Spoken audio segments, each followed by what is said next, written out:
It was the night before Christmas, and all through the house not a creature was stirring, except for the Batman.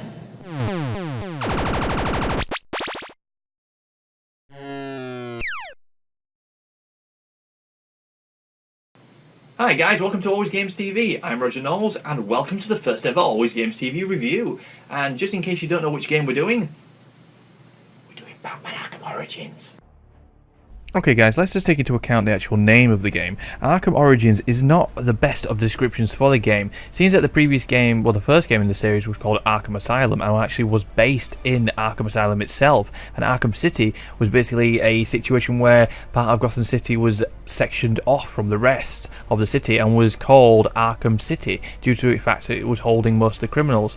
In this game it's been called Arkham Origins. It doesn't include anything to do with Arkham Asylum at all, and there's a little bit misleading. The best probably name would have been for it would be Gotham Origins or Gotham Criminal Origins or something like that.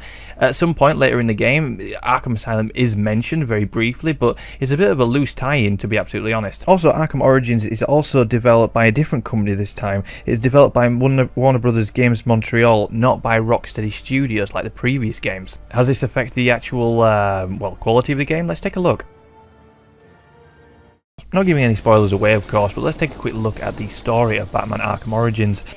Batman Arkham Origins is actually set a few years before the previous game, so you do get to feel that Batman is a little bit more of a, well, not a rookie, but he is certainly just getting used to being the Batman, and you can sort of tell with some of his movement and some of the ways he talks. He wants to be the Lone Ranger in this aspect of this game and not wanting help from anybody, not even really Alfred.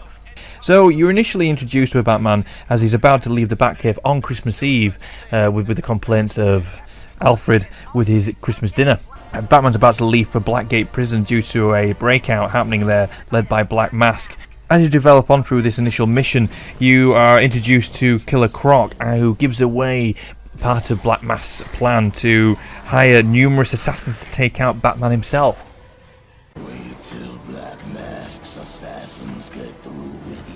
Black Mask actually puts a bounty of $50 million on Batman's head, and he assigns 8 assassins to take him down. What are you going to do?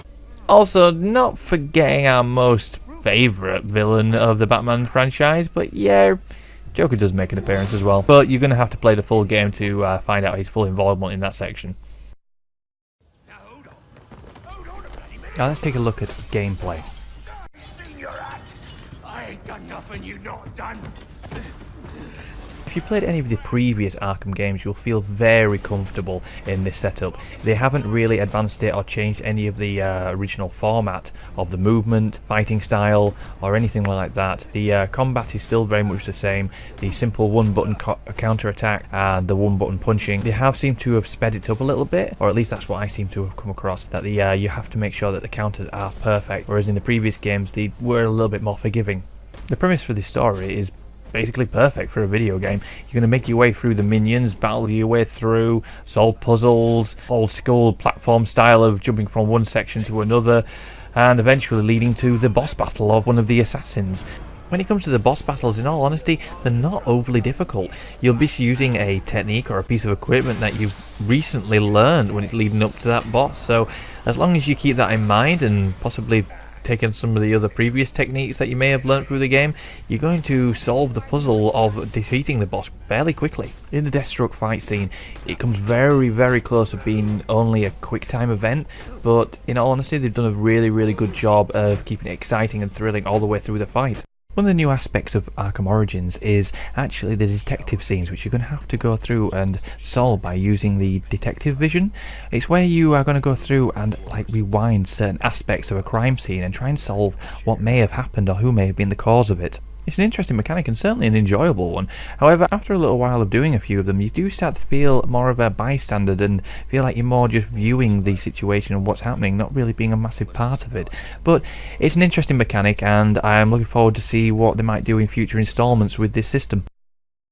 While playing Arkham Origins, if you suddenly get a case of deja vu and have that feeling that you've, well, been there before, that's because you actually have. The north section of the map is basically a copy and paste from Arkham City. The new section they have added in Arkham Origins is actually south section of the map, which includes the Coventry section, Diamond District and the Burnley section.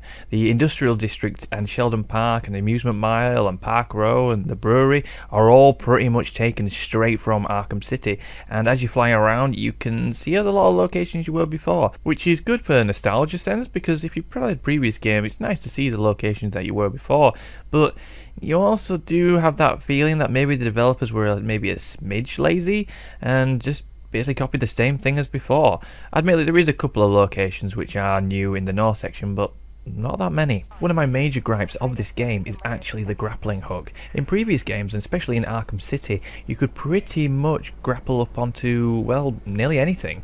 At least 90% of the areas that were in Arkham City were available for you to latch onto and pull yourself up. However, in Arkham Origins, it seems like they've really reduced some of the locations that you can grapple up onto, especially when you're gliding through the cities of Gotham and you're looking around and you can see ledges all around you, but there's no icon for it to come up on the screen for you to be able to press the grappling hook, which seems to really limit the movement of Batman, especially when you're in an awkward situation, and especially if you're being shot at.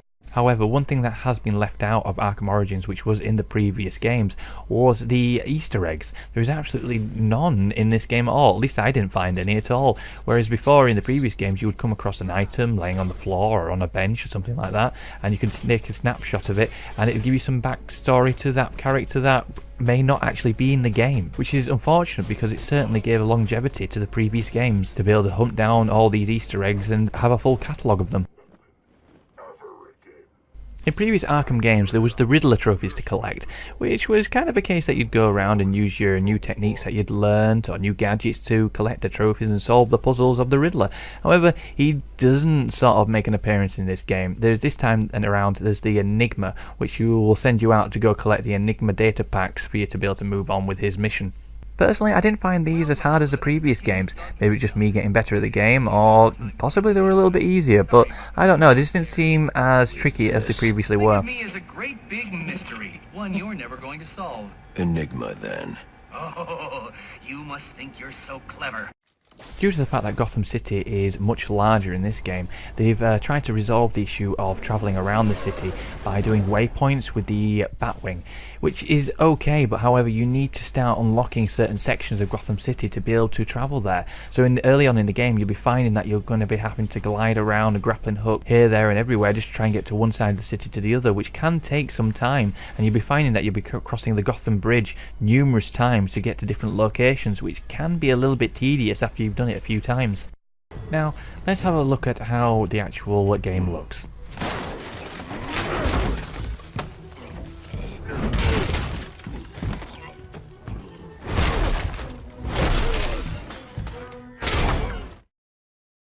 Now, I was playing Batman Arkham Origins on the PC and had the settings pretty much at max. The only setting that I kept at normal was view distance, due to the fact that I did find it was hitting my frame rate ever so slightly. But with anybody else with a similar setup or even better, in all honesty, I don't think you're going to have much of a problem with the graphics or how it runs on the PC. For the PlayStation 3 and Xbox 360, however, I can't really comment because I haven't actually seen them run on that system. I have heard, however, that the possible slight frame rate drop on the consoles. I didn't really experience any frame rate drop on the PC really. It was only during the cinematics that I'd actually noticed a couple of sections that did seem to drop. However, during the gameplay there was no real frame rate drop at all. The look of the game does make you feel like Batman. The atmosphere in Gotham City feels dark, dingy and run down, an extremely dangerous place to be, and really makes you feel like Batman and that you're in a dangerous situation. The Batman suit actually is a lot more similar to the movies, I'd say, the Christopher Nolan films, than it is actually to the comics, which is a little bit of a step away from the previous games. The one thing that did seem to bother me more about the actual Gotham City itself was that there doesn't seem to be a single citizen on the streets of Gotham at all. I know they're meant to have been a curfew put on, but you might have maybe have seen a tramp or two, or possibly a citizen sneaking out onto the streets from the buildings. It just felt, well, more of a dead city if anything else, because you were meant to be saving the citizens, and there were situations where the bosses or villains were destroying places or attacking certain places, and, well, it didn't feel like that anybody was really truly in danger. Now, I did come across a couple of bugs in the game, which possibly could have been resolved by now, but one of the things that I did come across was the toilet paper seemed to bug out quite a bit when I was in the Blackgate prison, or if it was meant to be like that, God help the prisoners, because it looked like it had razors on it. Graphically, the other place that I seem to notice a bit of a, well, it wasn't a graphical glitch, but it was actually not fully implemented and was a little bit ugly texture, was actually on the ship where I saw the chain which holds up the anchor. It's only me being nitpicky, but when I suddenly spotted this, I was a bit, ugh, that doesn't look good.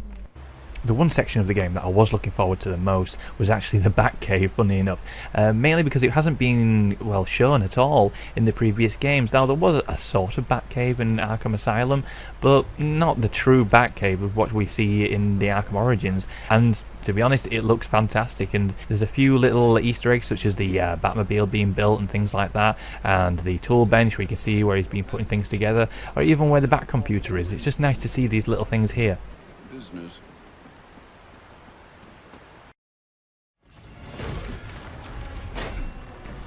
Let's take a look at my favourite bits.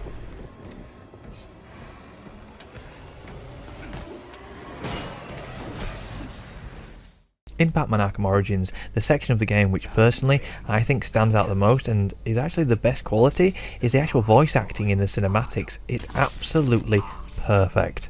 As it seems to be the fashion lately with a lot of the new sequels to video game franchises, that they've changed some of the voice actors. Roger Craig Smith voices the Batman in the new Batman game, replacing Kevin Conroy from the previous Arkham games, which is kind of a bit of a shock to many fans due to the fact that Kevin Conroy voiced, I think, Batman since the animated series back in the 90s. Also, Troy Baker has taken over the role of the Joker in this game, taking over from Mark Hamill, which I think has also been doing the voice of the Joker since, well, when Kevin Conroy started.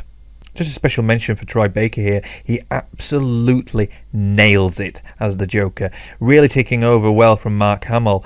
He really does make the voice of the Joker sound, well, younger, but not too far away from the previous voice that you realise straight away that it actually is a different actor, which if you honestly didn't know initially, you probably could have overlooked it. Troy Baker really does seem to be the new Nolan North of 2013. Seems that he did the voice for Joel in The Last of Us and Booker in Bioshock Infinite. He's also going to be doing the voice of Ocelot in the new Metal Gear Solid 5 Phantom Pain game coming out in 2014. But since actually recently hearing him do the voice of the Joker in Batman Arkham Origins, he also does the voice of Sinestro and Nightwing in Injustice Gods Among Us. Why he couldn't have actually have done the Joker as well, I am so disappointed, because in all honesty, you hear the voice of actor do Joker in Injustice Gods Among Us and it doesn't sound right. Give the role to him. The script which has been written for the game is absolutely fantastic, especially again for the Joker lines. Some of the little comments that he makes over the Tanites are absolutely perfect, and I found myself numerous times laughing out loud. You've made it to the end of my little carnival ride. Unfortunately, you're supposed to be dead by now. But if you excuse me while I just go shoot the architect. Come here, you little boss! Please, don't! Let's sum everything up, shall we? Now, I'm not going to cover the multiplayer of Batman Arkham Origins in this video, mainly because, well, one, I haven't actually experienced it, and two, that I kind of look at the Arkham games as being a single player game in themselves, and that's where the strength lies. However, I might do a review of the multiplayer in a later video. Overall, if you are a fan of the previous Arkham games, or if you like the Batman franchise in general, you will like this game. It's good fun. It makes you feel like the Batman. The movement of him in the combat and the voice acting and cinematics and music really pull you in and make you feel like the Batman. Overlooking some of maybe the lacking of the Easter eggs, or possibly his actual movement with the grappling hook around the city, and the longevity of maybe having to travel from one side of the city to the other. Ignoring those, it is a very, very good game and very, very enjoyable. And yes, it is a copy and paste of the previous games in so many aspects. However, well, that's not a bad thing because the actual previous games were fantastic in themselves anyway. However, if you did not enjoy the previous Arkham games, then you're probably not going to experience anything different to the previous one, so you're probably not going to enjoy it again. So it's probably best to avoid this one if you weren't a big fan. However, like I said, if you like the previous ones, I'd say grab this at full price and you won't be disappointed.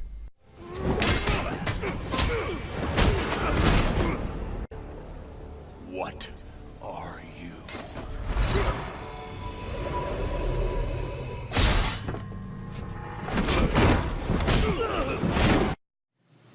That pretty much wraps up the review, guys. Thank you so much for watching. Straight after this video, we're going to start uploading 4 episodes of the Let's Play for Batman Arkham Origins, which pretty much covers the first act of the game. At the end of those 4 episodes, if you want any more uploaded, please leave some feedback under the videos or send me a tweet or a Facebook message and I'll happily start uploading them. I didn't want to put them all up on the channel just in case they weren't overly popular or you weren't that fussed about them. If you like them, you want more up, send me a message, I'll happily upload them. If you want to watch the first episode of Let's Play straight away, just click right here and it'll start playing instantly. Once again, I'm Roger Knowles, this is AlwayzGamezTV. Don't forget to follow us on Twitter, Facebook, keep checking out the website at www.alwayzgamestv.com.